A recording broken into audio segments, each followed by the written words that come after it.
అందరికీ నమస్కారం. శ్రీమద్ శంకరాచార్య విరచిత శివానంద లహరిలోని 14వ శ్లోకాన్ని ఆలకిద్దాం, నేర్చుకుందాం.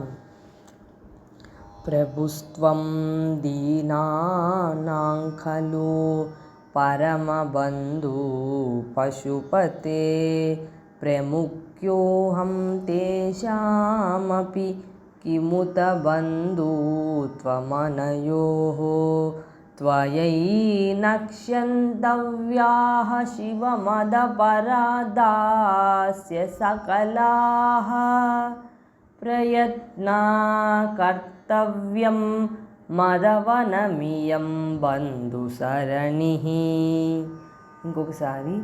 ప్రభుస్త్వం దీనానాం ఖలు పరమబంధు పశుపతే ప్రముఖ్యోహం తేషామపి కిముత బంధు త్వమనయోః త్వయైనక్ష్యంతవ్యాః